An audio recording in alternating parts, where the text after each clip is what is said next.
Alors, bonjour à tous, vous avez vu maintenant normalement le procédé d'orthonormalisation de Graham-Schmidt, donc je vais le réexpliquer ici un petit peu rapidement sur un exemple. L'objectif c'est surtout d'arriver aux théorèmes qui vont suivre. Alors, donc le procédé d'orthonormalisation de Graham-Schmidt c'est la chose suivante. On a un espace vectoriel grand E euclidien dans lequel on a une base E1, En, une base quelconque, et on veut fabriquer donc une base G1, Gn qui va être orthogonale, mais telle que pour chaque i, l'espace vectoriel engendré par les familles G1, Gi, donc une famille on va dire en construction, c'est le même que l'espace vectoriel engendré par la famille E1, Ei. Et ensuite, on va construire donc la base orthonormale grand H, donc les vecteurs H1, Hn, qui va être orthonormale. On va la construire à partir de G ici, qui est simplement orthogonal.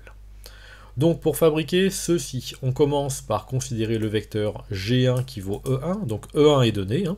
C'est notre vecteur de base, donc les vecteurs de la base sont en bleu ici sur le schéma, donc E1 et puis E2, ça c'est notre base de notre espace de départ, sans se dire qu'on voulait une base orthonormale, une base tout à fait quelconque.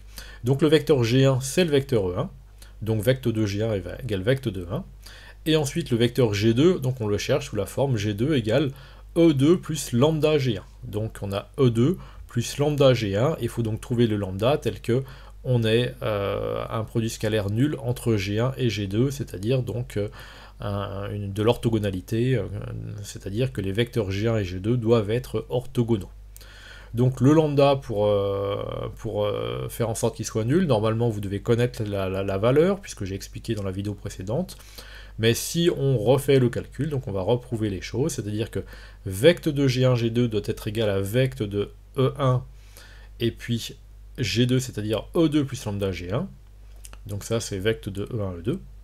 Et donc il faut que le produit scalaire entre G1 et G2 soit nul. Or, le produit scalaire entre G1 et G2, c'est le produit scalaire entre G1 et E2 plus lambda G1. Donc on utilise la linéarité du produit scalaire, enfin par rapport à la deuxième variable ici, donc c'est le produit scalaire entre G1 et E2 plus lambda fois le produit scalaire entre G1 et G1. Et donc pour que le produit scalaire entre G1 et G2 soit nul, c'est-à-dire pour que tout ça ici soit nul, il faut donc que lambda soit égal à moins le produit scalaire entre G1 et E2, enfin plutôt le produit scalaire entre E2 et G1, je pense que c'est plus facile de le voir comme ça, divisé par la norme de G1 au carré. Donc finalement, on construit le vecteur G2 en écrivant G2 égale le vecteur E2, donc celui-ci, moins E2 scalaire G1 sur norme de G1 au carré dirigé par G1.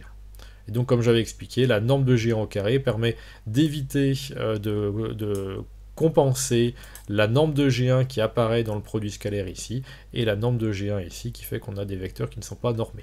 Voilà.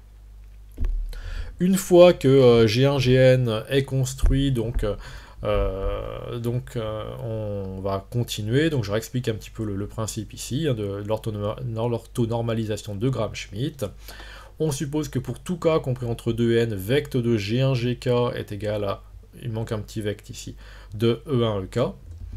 Et donc on cherche Gn plus 1 sous la forme En plus 1 plus une certaine combinaison linéaire des Gk.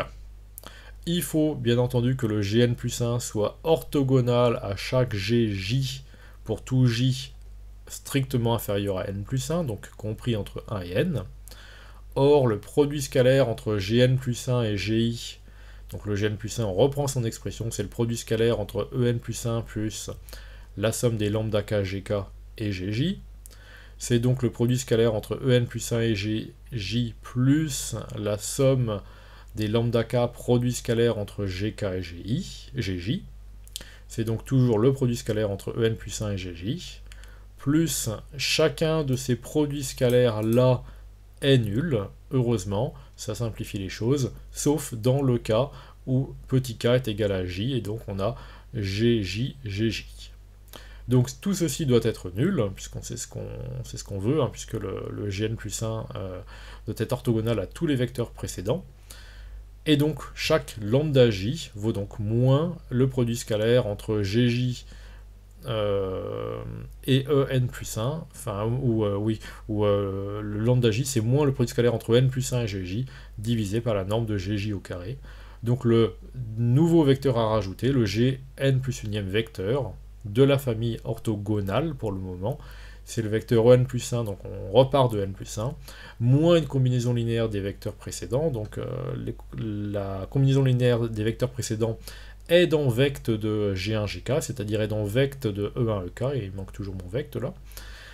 Et donc, c'est donc le Gn plus 1, En plus 1, moins les lambda k, enfin la somme des lambda k, GK, c'est-à-dire moins la somme des produits scalaires, donc entre En plus 1 et GK, divisé par la norme de GK au carré, ça c'est le lambda J qu'on a trouvé, ou lambda k si vous voulez, fois GK. Voilà comment on construit à nouveau le nouveau vecteur. Et donc une fois qu'on a fait ceci, eh bien une fois qu'on est allé jusqu'à n plus 1 qui vaut la dimension de l'espace, on continue comme ça de proche en proche en construisant des vecteurs. Et donc ensuite, une fois qu'on a une famille orthogonale, eh bien chaque vecteur GI, on le divise par sa norme, donc norme de GI, pour avoir un vecteur HI qui va être de norme 1. Donc là, c'est la partie normalisation des vecteurs. Voilà. Et donc dans le cas d'une orthonormalisation directe, donc on applique, je disais, donc ah oui, alors donc ça c'est dans le cas où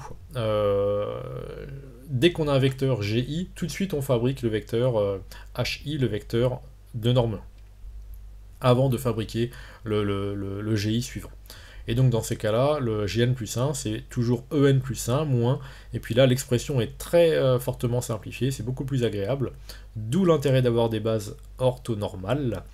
Donc le produit scalaire ici, la norme du vecteur disparaît, et donc finalement on a uniquement le En plus 1 scalaire GK, ou scalaire HK plutôt, dirigé par HK. Voilà. Et le premier vecteur c'est toujours E1, et si on orthonormalise, ce sera donc E1 sur norme de 1. Voilà. Donc comme je disais, ensuite on orthonormalise, donc le Hn plus 1 c'est Gn plus 1 sur norme de Gn plus 1.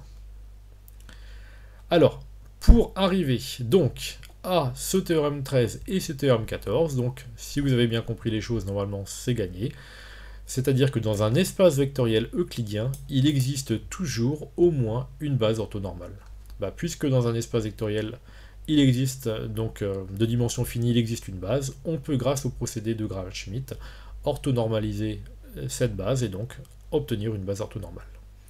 Et en plus, donc on vous dit, si bêta est égal à E1 En, c'est une base quelconque de E, alors il existe une base orthonormale H1 à Hn, tel que l'espace vectoriel engendré par la famille E1 EK, c'est le même espace vectoriel que celui engendré par la famille H1 HK. Voilà.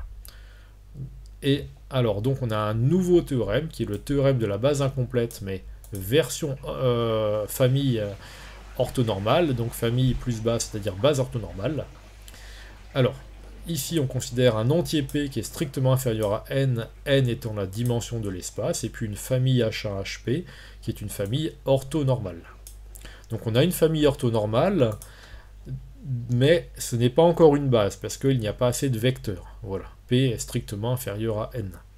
Eh bien, le théorème de la base incomplète dit que on peut compléter cette famille pour fabriquer une base de E, mais dans la version orthonormale, c'est on peut compléter cette famille avec des vecteurs HP plus 1, Hn, tous de norme 1, de façon à ce que la famille H1 jusqu'à Hn soit non seulement une base, mais une base orthonormale, BON, une base orthonormale de grand E. Donc on a complété la famille, mais en plus, en complétant, l'idée c'est qu'avec Gram-Schmidt, à chaque fois, on peut orthogonaliser, puis orthonormaliser chacun des vecteurs, donc finalement, construire une base orthonormale, c'est exactement ce qu'on fait dans Gram-Schmidt. Voilà une partie un petit peu technique et très régulièrement rencontrée dans les exercices. Vous allez voir des applications de tout ceci.